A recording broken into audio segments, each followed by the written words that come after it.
orang itu selalu melihat itu waktu ini. Orang, siapapun orang itu melihat dia itu waktu sekarang. Minggu, bulan kemarin, hanya titik-titik itu. Ya bulan kemarin. Bulan kemarin atau 2 bulan gitu ya. Orang itu jarang melihat itu sejak akhir balik. Padahal yang namanya kehidupan itu tidak ada yang namanya happy ending. Itu harus diingat sebagai kita seorang muslim itu, kehidupan kita itu tidak ada namanya happy ending. Nggak ada happy ending. Kehidupan kita itu semuanya isinya ujian. Happy ending itu adanya di bioskop. Ya? Happy endingnya sedih. Betul. Nah itu harus diketahui dulu nih. Jadi kehidupan kita itu selalu bertautan. Umpamanya kita ingat wa ma asabakum min musibatin fa bima kasabat aydikum. Apa saja musibah yang kau terima itu disebabkan dari buah tanganmu sendiri. Itu sejak kakek buyut zaman Nabi Muhammad sebelum para nabi. Itu berlaku ayat itu sebenarnya. Nah, itu hati-hati ya bagi orang itu hati-hati. Itu berlaku. Jadi nggak ada yang namanya orang dilihat itu bulan kemarin, tahun kemarin, itu tidak seperti itu. Maksudnya gini, seseorang yang saat ini dia tidak punya kerjaan kan baru ngomong, wah sepi job nih. Iya. Kan baru sepi job. Berapa? 2 tahun. Karena apa? Pandemi disalahin. Pandemi yang disalahin. Paham? Oke, kita urut pelan-pelan sebagai seorang muslim. Kalau dulu sebelum pandemi rame, saya gampang cari uang.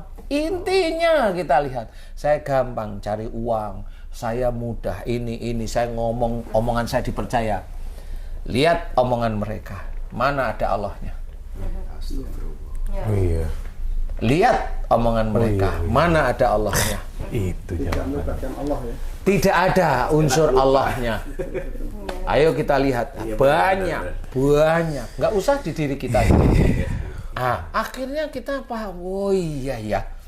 Kita selalu kalau kita dapat pekerjaan itu, kenapa kamu dapat? Saya dekat sama si A. Link.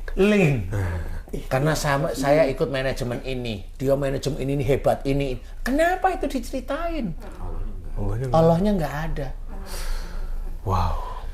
Disinilah orang itu kejatuhan itu sudah dimulai dia pada saat dia itu lupa kepada Allah Ta'ala walaupun dia itu sholat. Sholat itu hanya berapa menit sih? Ustazah, berapa menit? 5 paling mentok. Ya.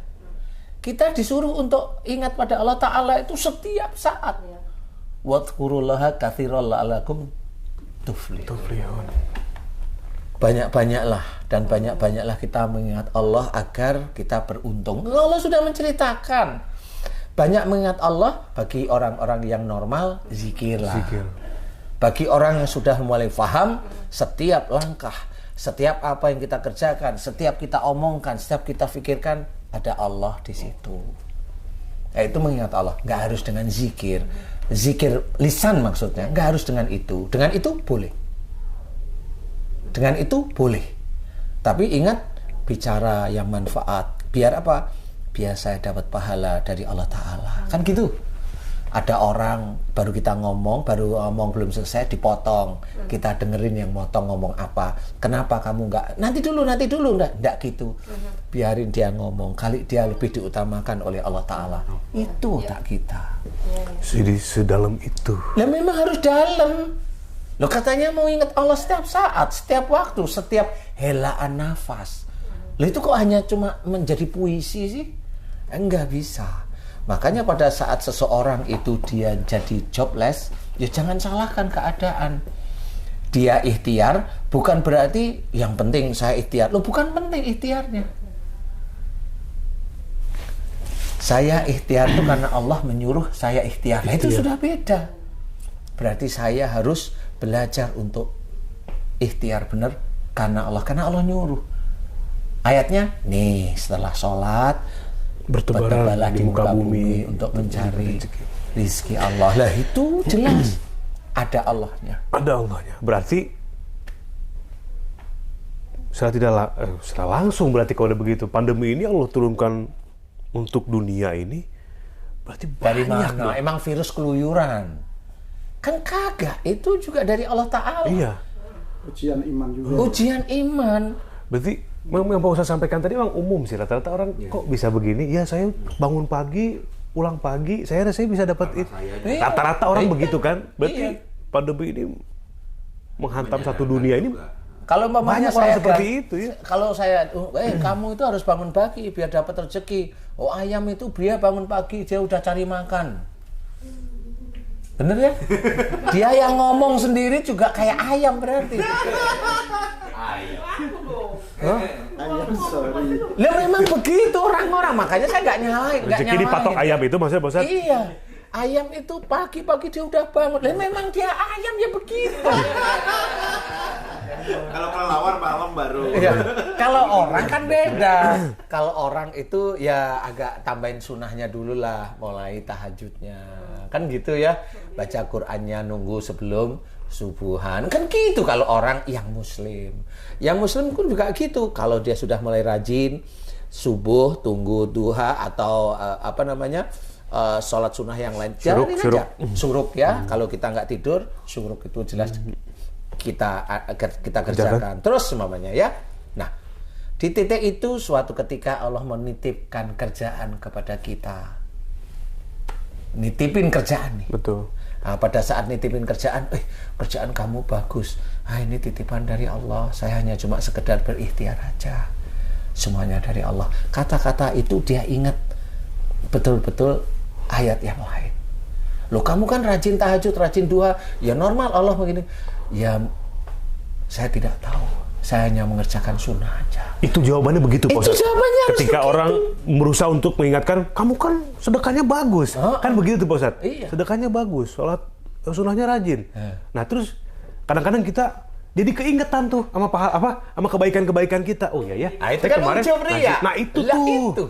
Itu tuh Pak Lah, Ustadz tuh. itu. Nah itu gimana caranya tuh kalau ada orang ngomong begitu tuh? Kayak tadi Itu gitu. kan ujian, makanya nggak ada happy ending, adanya ujian. Walaupun Allah memberikan kelihatan Susah ya. kelihatan rezeki itu ada, tetap itu ujian. Jangan ngomong rezeki itu dari saya. Jangan, itu berarti kalau rezeki itu karena rajinnya saya, karena saya kenal ini loh. Itu orang yang ngomong begitu, dia bermain dianya Tuhan loh. Nah itu Pak Ustadz masalahnya. Loh kok itu? Ya, kita itu ya begitu. Iya kan gini nih. Alhamdulillah masjid 2 lantai ini dengan marmer gitu kan. Dengan jam yang nggak pakai baterai yang saya taruh ini. Dengan genteng itu gitu ya. Iya. Pokoknya semua spesifikasi itu. Akhirnya Allah memberikan saya pekerjaan, saya bisa bangun. Nah kadang-kadang itu sebetulnya jadi motivasi. Bagusnya gimana Pak Ustadz kalau ngomong begitu tuh? Nah itulah ya ada namanya ujub ria, itu ya begitu itu. Walaupun bahasa dia memotivasi untuk orang banyak, tapi ada itu ujub ria. Lah ngapain dia sendiri yang ngomong untuk dirinya sendiri? Orang udah lihat fisiknya ya. Lah kan udah dilihat. Siapa ya yang bangun ini, mudah-mudahan dia dapat rezeki dari Allah Ta'ala. Nggak perlu ngomong. Denger itu, itu saya kok. Lah ngapain ngomong? Ya kan nggak perlu ngomong Iya. begitu. Lah itu kan, di sini langsung kecamuk. Bener. Mau ngomong. Tapi ingat, nggak boleh ujub, nggak boleh dia. Malah dia ngomong, astagfirullahaladzim. Dia tenang. Astagfirullah. Dia menenangkan di dalam hatinya kesombongan. Coba kita dengerin satu hal. Dengerin ya. Ustazah, setan itu tugasnya apa? Nantiasa menggoda. Menggoda manusia. Menggoda manusia. Habis itu kan setan nggak ngelakuin ya, betul ya? Iya. Karena dalam Quran begitu, hadisnya begitu ya. Setan hanya menggoda. Yang jalanin siapa? Orang. Tapi orang yang ikhlas. Iya ya beda. Ini yang orang yang tadi ya. Yang ikhlas kan beda ini. Ini orang yang umumnya. Setan menggoda. Yang ngerjain Orangnya, manusianya. Oke. Kita sadar, wong yang namanya menggoda aja kita katakan setan. Kalau yang ngerjain kita namakan apa coba? Wetan. Coba sih gimana sih? Pak Haji coba bener nggak sih? Pak Haji. Pak Haji. Pak Haji. Gimana coba? Yang goda kita nama Ustaz saja hafal. Setan tugasnya apa? Menggoda. Yakin karena ngerti ayatnya. Kan ngerti hadisnya. Goda dia. Yang ngerjain siapa tuh? Manusia. Mbahnya setan. Nah kalau yang goda sudah kita maki-maki setan itu goda loh itu. Lah kalau ngerjain coba. Oke.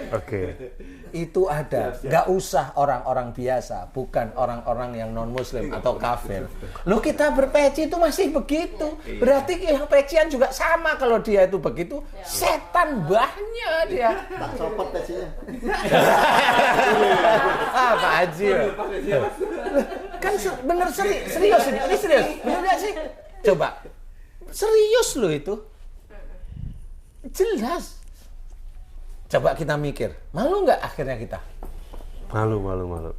Kita maki-maki tiap kita bulan Ramadan tuh dimaki-maki setannya. Kalau setan dong. Ya, setan tuh menggoda mau ujub, itu kan setan. Sudah mau ujub, ditinggal. Yang ujub siapa? Manusia. Manusianya. Lah kalau dia udah ujub, dia setan apa bukan? Lebih. Buahnya setan ngerjain. Setan mah nggak ngerjain. Cuma goda doang. Tanya beliau, Pak sama kita itu. begitu. Iya. Makanya kalau kita itu jangan cuma tergoda. Makanya orang itu sudah benar, jangan tergoda dengan rayuan setan. Kerjain aja kalau gitu. Nah inilah susahnya. Maksud saya sebenarnya begini.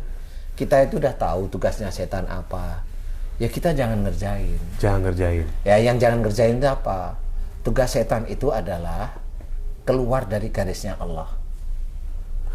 Kalau Allah menyuruh maafkan, kerjakan, maafkan. Kalau Allah menyuruh Rasul menyuruh kita itu untuk tidak marah, Kerjakan, jangan marah. Jangan marah. Kalau kita itu orang siapapun, saya nggak bilang orang itu non muslim atau orang kafir, enggak. Orang-orang muslim aja. Kalau dia tetap marah, jangan bilang marah saya itu karena setan. Enggak, dia sendiri setan. Siapapun orangnya itu, apa bajunya, ya dia melebihi setan. Untuk mengalahkannya gimana Ustaz? Kan misalnya dibunuh. Setan kan godain gitu. Kadang kan godain dengan kenikmatan. Enak loh kalau bisa melampiaskan marah itu sama orang. Nah, itu enak loh kalau bisa sombong. Itu nggak usah setan. Itu orang-orang bule begitu tuh. Iya. Psikologis itu kan lampiaskan marahmu. Itu orang bule itu. Itu setan semua itu. Lampiaskan marahmu. Iya orang bule begitu. Jangan ditahan nanti jadi penyakit. Nah kalau saya, begitu itu teorinya. Teori mereka begitu. Kalau saya enggak, keluarkan, tapi tidak dalam bentuk marah. Keluarkan dalam bentuk, keluarkan unek-unek, beda dengan marah. Mengeluarkannya begitu. Keluarkan unek-unek, jangan dengan marah. Salah satunya kan gitu. Jadi kita tidak tergoda dengan rayuan setan disuruh marah, dan kita tidak melakukan kemarahan. Tetap kita mengeluarkan unek-unek kita. Kalau tidak kita keluarkan unek-unek menjadi diam, nanti pecah pembuluh darah kita di sini. Nah, disitulah harus dijelaskan. Keluarkanlah unek-unek itu lewat berdoa atau seperti boleh berdoa pada Allah, mamanya ya Allah, saya cerita, lagi mendapat gitu ya. ujian dengan Allah aja. Kalau memang takut dengan orang jadi ember gitu. Ember atau fitnah, pada Allah aja tiap hari. Kan nangis, silahkan nangis, nggak apa-apa. Tapi jangan menyalahkan Allah, ya Allah saya itu sudah sholat, saya sudah baca Quran, khatam, satu hari itu khatam 2 kali. Kan repot malahan. Atau sekarang kebanyakan orang kalau punya masalah curhatnya nggak tanggung-tanggung. Di Instagram. Yang ngelihat jutaan.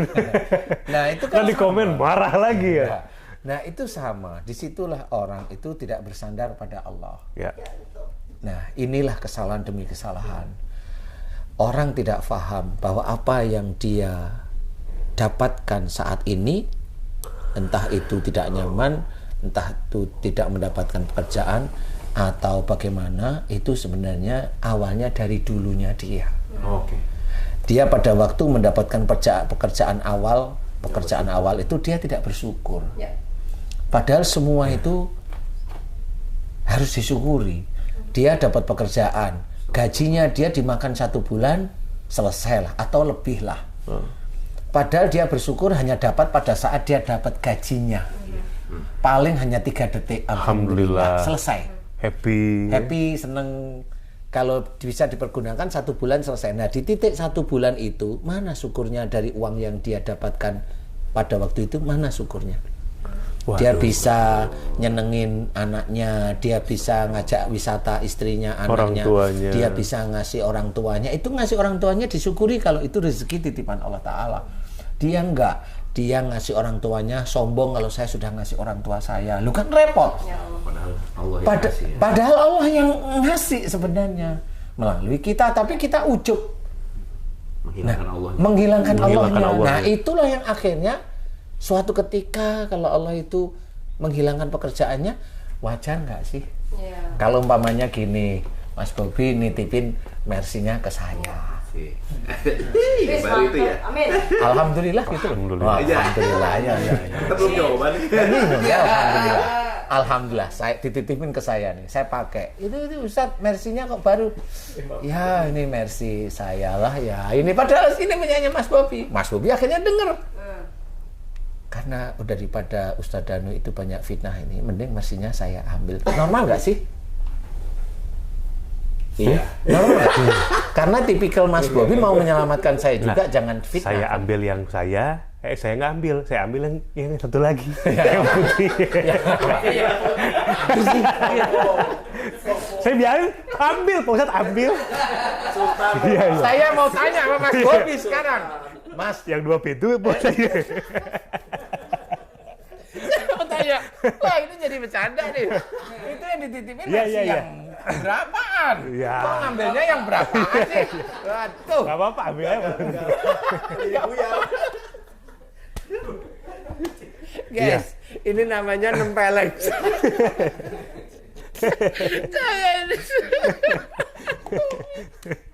Ini udah namanya bercanda serius, tapi ini ada bercanda dikit ya malam ini sebenarnya. Maksudnya itu pasti Mas Bobi akan narik mobilnya biar saya tidak banyak fitnah. Logikanya begitu ya Pak Ustadz ya? Logikanya seperti itulah. Sama akhirnya daripada orang ini ngomong gak karu-karuan, ambillah rezeki tersebut. Ya Allah. Itu mirip. Nah, pada waktu diambil dia bilang, ya sudah saya serahin sama Allah Ta'ala. Ya. Dia serahin sama Allah itu lupa kalau dulu itu dia itu kufur sebenarnya. Ya. Istighfar aja ya berarti ya. Nah, enggak cuma istighfar, dia harus pahami kehidupan dia. Karena kehidupan di dunia itu penuh dengan ujian. Nah, pada saat kita itu diberi ujian enak, kita lupa. Banget. Nah, itulah yang akhirnya diambil oleh Allah Ta'ala. Share lagi bagus, acara lagi jaya-jayanya, merasa ini rating share karena strategi kita. Strategi gitu, Hukum dari tahun-tahun berikutnya hancur. Salah itu. Iya. Salah kalau itu. Makanya kalau saya semuanya karena Allah aja. Semuanya karena Allah. Ya. Iya, Pak Ustadz. Kalau kita sendiri, ya Ustazah ya, kita dakwah itu karena Allah, bukan karena pandainya kita. Karena Allah aja mengizinkan kita dakwah. Padahal di seberang sana banyak orang yang lebih pandai daripada kita. Banyak orang yang lebih bijak daripada kita. Banyak orang yang lebih alim daripada kita. Cuma memang Allah belum memberikan kesempatan. Kenapa? Allahu a'lam, kita nggak tahu. Itu Allah loh. pilih kita dengan ya. Allah menguji kita barangkali. Iya. Seperti itu, saya nggak tahu. Berarti balik lagi ke awal dari pertanyaan Bobi tadi, gimana caranya supaya setiap orang yang mengalami permasalahan di pandemi ini bisa kembali lagi seperti sebelum. Dari sisi ekonomi Pak Ustadz ya, Nah, itu. berarti adalah Penting. pertama sadari dulu Salahnya bahwa selama ini Ya, kita merasa apa yang kita lakukan ya, karena kitanya iya betul. beristighfar, kemudian yang paling penting ya karena kebaikan Allah aja. Iya. Udah itu Pak Ustadz ya? Itu karena Rahman Rahimnya Allah aja. Jangan merasa hebat ikhtiarnya. Aduh. Na'udzubillahi min zalik. Janganlah. Iya. Ya. Jangan. Karena kita hidup itu sebenarnya nyetir Allah. Kita tahu yang nyetir Allah, kenapa kita ngaku-ngaku itu kita. Bener. Kan gitu. Karena kalaupun kita mau istighfar sekarang, Belum terlambat sih harusnya. Belum Iya, terlambat, belum, insya tapi Allah. kayaknya jomplang banget sama Kecuali kita yang kalau lupa-lupa besok dulu. Mati. Iya. Mas Kiki saya nggak mau. Jangan. Jangan ya. Insya Allah mudah-mudahan belum terlambat. Amin. Kan gitu ya. Belum terlambat Kita seperti memperbaiki itu. Memperbaiki harus kesalahan dulu itu. Nah, disinilah pokok persoalan. Kenapa tobat itu dianjurkan oleh Allah Ta'ala? Karena dosa kita yang dulu-dulu boleh kita tobatnya sekarang. Iya. Itu kuncinya. Nah, apa yang kita kerjakan kebaikan dulu boleh kita niatkan sekarang. Oke. Paham? Sama seperti kalau kita puasa sunnah. Oh iya ya benar-benar. Puasa sunnah itu niatnya boleh. Boleh menyusul tidak pada saat menyusul. jaga. Iya. Sebelum. Iya. Nah, itu sebenarnya sama. Awali wa akhiri. Kita benar-benar niat. Serius itu. Kalau kita paham mulai itu, kerjakan mulai sekarang. Benar. Karena itulah yang dilihat oleh Allah Ta'ala. Allah Ta'ala itu tidak melihat baju kita. Enggak. Tidak melihat peci kita. Enggak. Tidak melihat dia bersoban atau tidak. Tidak. Yang dilihat oleh Allah Ta'ala itu takwanya. Ketakwaan itu setiap detiknya dia itu dinilai oleh malaikat yang ada di kanan dan kiri kita. Itulah penilaian yang nanti dinilai Allah akan memberikan ujian nikmat atau tidak nikmat pada orang itu. Kan begitu caranya. Sekolah itu pada saat masuk awal kan nggak mungkin naik kelas, betul nggak? Harus belajar dulu. Belajar kan sama seperti itu. Benar. Setelah belajar diuji lulus apa enggak kan gitu. Sama dengan Allah Ta'ala.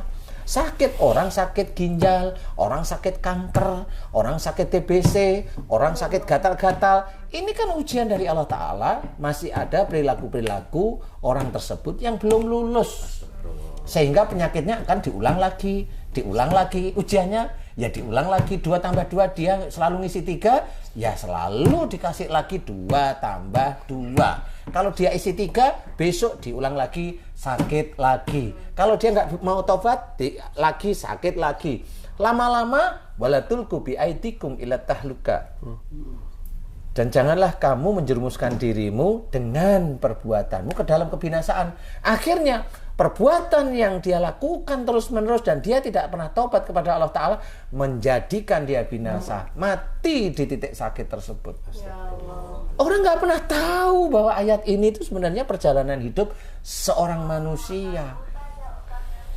Diceritakan kalau ayat ini hanya untuk orang-orang yang dolim. Enggak. Lah kita dolim nggak? Kita merasa nggak wong kita sholat. Emang tahu kita? Kecuali kita sholat setiap saat, nah itu baru kita nggak dolim. Iya kan kita nggak tahu. Kita itu punya pikiran jelek dengan orang itu dolim kita. Kita ngomong tidak manfaat nih, ngomong nih tidak manfaat nih, dolim kita. Di medsos nih nggak manfaat nih, dolim itu. Dolim ya kita dolim sendiri dan dolim pada orang lain. Itu dolim walaupun dia baca Quran, di kali baca Quran, di toko baca Quran. Ya untung aja di WC dia nggak baca Quran gitu.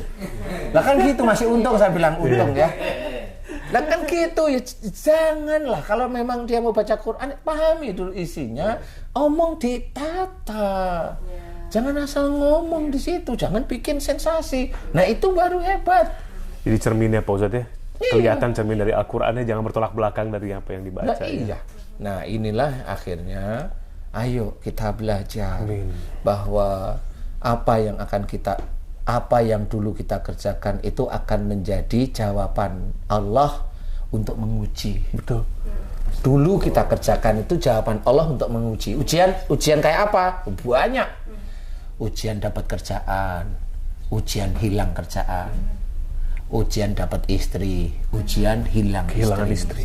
Ujian dapat anak, ujian hilang anak. Banyak ujian. Nah inilah yang harus kita pahami. Ujian dari suami. Suami di Amerika gitu, lama nggak ketemu. Hah? Jadi banyak banget ya Bang. Les. Ya. Kalau itu saya nggak mau, nggak ikut-ikutan saya Jadi saja. kalau ikut-ikutan. Oh nggak mau. Ngadu-ngadu makan Bang Lama sih bodo amat. Ini nakal nih lama-lama Mas Kiki nih. Mas Kiki nakal nih. Nyerempet tipis-tipis.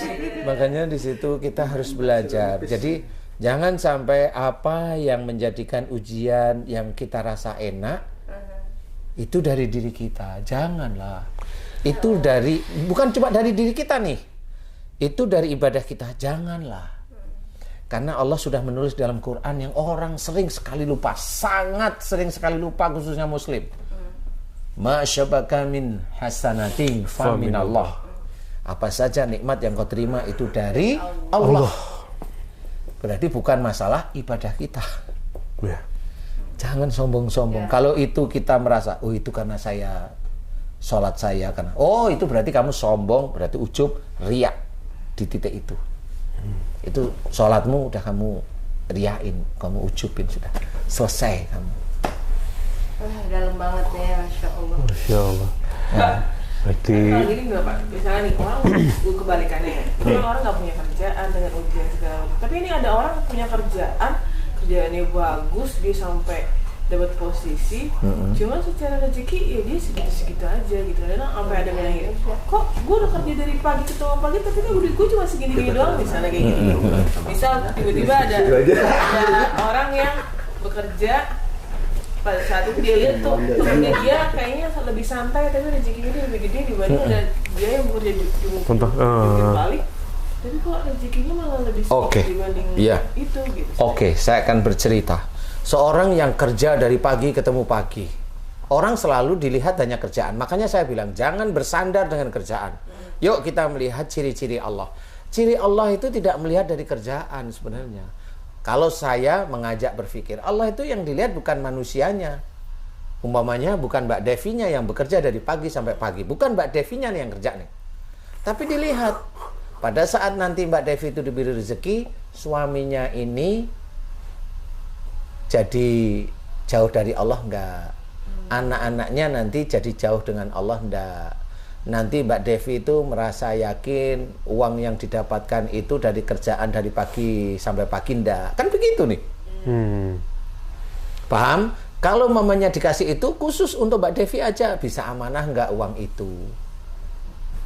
Mamanya Mbak Devi lagi berantem dengan suami nih. Ini udah goncang nih pura-pura ya goncang nih. Udah aku mending tinggal. Pada saat Mbak Devi mau aku tinggal di situ, tapi Mbak Devi sholatnya bagus, doanya bagus, ya. Di titik itu malah Allah nggak nitipin rezeki pada Mbak Devi. Salah satunya, ini saya yang menjawab nih. Kenapa? Karena kalau Mbak Devi titipin rezeki malah keluar dari rumah, keluar. Ini malah bisa aja seneng-seneng ketemu sama teman-teman yang lain, para hijaber nggak tahu siapa ya itu, reuni dan sebagainya, ketemu teman-teman reuni itu. Nah, nostalgia akhirnya kemana-mana. Nah, ini juga Allah melihat. Salah satu bentuk kasih sayangnya Allah begitu ya. Salah satu bentuk kasih sayang Allah itu begitu. Menyelamatkan rumah tangga. Yang satunya, yang kerjanya biasa-biasa, uangnya banyak. Tapi kan kita hanya melihat uangnya banyak. Kita lihat cara kerjanya gimana. Dia nyikut kanan kiri enggak? Lah kan dilihat lagi. Keberkahannya berarti Pak Ustadz ya? Lah iya. Dilihat keberkahannya. Lah kalau dia berarti nyikut kanan kiri, ya jangan salahkan kalau rezekinya banyak. Tapi itu kan rezekinya dia nggak halal. Ya. Nggak halal sudah. Ya. Dan rezeki yang banyak itu yang mengacaukan otak kita. Akhirnya kita protes, iri. Padahal Allah itu sudah menceritakan wa ja'alna ba'dakum li ba'din fitnatan tasbirun. Aku ciptakan kamu ujian bagi yang lainnya, apakah kamu sabar? Nah, akhirnya kita nggak sabaran. Saya udah pontang-panting gini, rezeki pas-pasan, dia yang enak-enak, rezeki banyak. Lah, nggak sabar. Akhirnya, sholatnya malas ini ya, Allah juga, nah ya begitu. Iya, kayak cemburu ya. Nah, ini juga latihan, makanya semua kehidupan kita itu ujian. Dan bagaimana caranya kayak momennya Mas Kiki tadi, gimana caranya orang itu bisa tidak terkena tergoda dengan setan? Belajar dengan guru yang baik.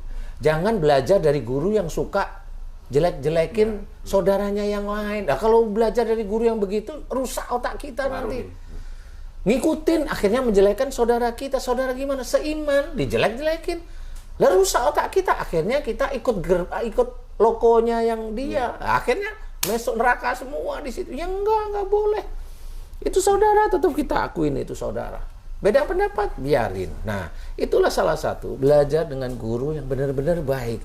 Faham beneran tentang ayat Quran. Dikerjakan ayat demi ayat. Tahu, Mas Kiki itu bisa menilai walaupun nggak usah komen. Kalau komen salah lagi nanti. Kan gitu. Karena manusia memang komen itu biasanya aneh-aneh. Nggak usah komen, dilihat. Ini saya amati kok begini. Ini baik nih sehari-hari ngomong tertib, biar Tertib, sesuai. tertata, Ya, gitu. tertata, perilaku jelas, ini jelas. Kemudian kalau ngaji jelas, ini ayat-ayat jelas. Lah kan langsung, ini orang baik, ini. Kan aman. Akhirnya saya harus belajar nih sama beliau. Kan harus seperti itu. Apa yang beliau kerjakan sehari-hari, kalau memang beliau itu tidak ngomongin yang keluar jalur, belajar tidak omong. Iya. Kan gitu harusnya. Nah, itulah yang namanya belajar. Sehingga nanti setan itu mau goda lewat mana? Oke. Goda lewat kita banyak omong, nggak dapet karena kita sudah belajar dia. Oke. Betul kan? Semua akhirnya pelajaran itu. Akhirnya disitulah titik-titik Allah itu memberikan hidayah demi hidayah terus-menerus. Pemahaman demi pemahaman ayat-ayat Quran yang akhirnya seseorang atau kita itu bisa menjalankan satu demi satu ayat-ayat Quran sehingga hafal. Hafalnya itu bukan hafal aja diomongin untuk ngomong, enggak. Hafal itu untuk pagar kita agar kita tidak salah sebenarnya.